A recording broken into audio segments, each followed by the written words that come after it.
Upsizing your house is one of the best experiences that you will ever have because you're probably getting much better version and a bigger version of what you already have, but something that checks off a lot more boxes for you. And if you need to upsize, most of the times it's for a good reason. Oftentimes people do get very excited about upsizing a property and they just focus on a bigger size of the house. And what ends up happening is they get into a house that is not really good for them in the long run. Hi, if we haven't met before, my name is Harpreet. I'm a real estate agent here in Durham Region. So the first thing is, why are you upsizing? What's the point of this?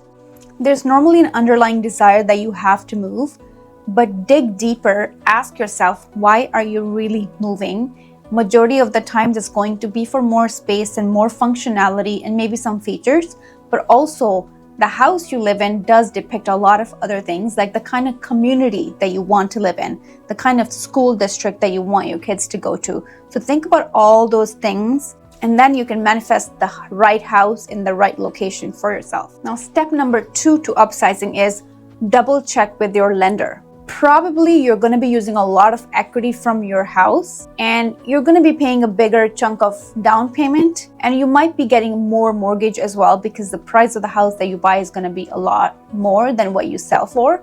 So double check with your lender, get a green light, tell them what your house is currently worth. If you need help with that, let me know, I could help.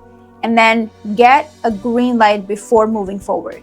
Now, step number 3 is, do you first buy or do you sell? Now, the answer to that is normally, people get very excited when they see a house online, and I am guilty of that.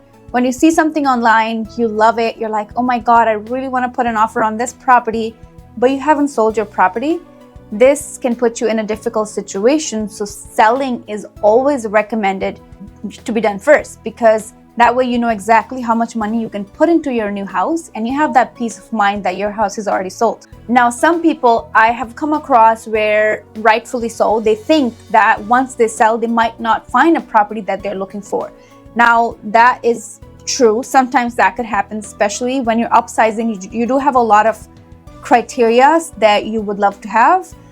In that case, what you should do is you should look for a property, buy it first, make sure you get a longer closing, and make sure that your house is ready to go the moment the new house firms up. So step number 4 is be honest with what you can afford.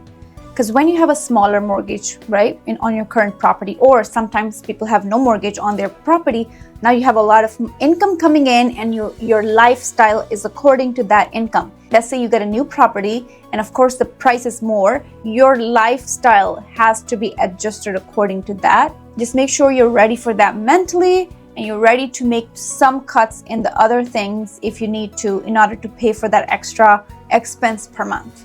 Number 5 question to ask yourself is, can you handle a bigger property? Now, if your current home does have some maintenance that you don't like doing, make sure you have that on your checklist, that the next house is going to resolve those issues for you. If you don't like cutting grass, make sure you don't have too much grass in your next property.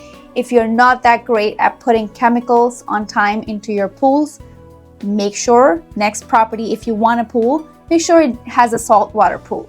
So keep that in mind, that you do have to maintain that house as well. Step number 6 is to ask yourself, is this your dream home? Because if this is your last stop before retirement, make sure you don't settle on small things. You have a checklist of the things that you would love to have in that house, because you don't want to be moving in 2-3 years again, because this is literally your dream home. I hope this was helpful. If you have any questions about upsizing, buying, or selling, I'm here to help you. My information is in the description box below. I'll talk to you in the next video.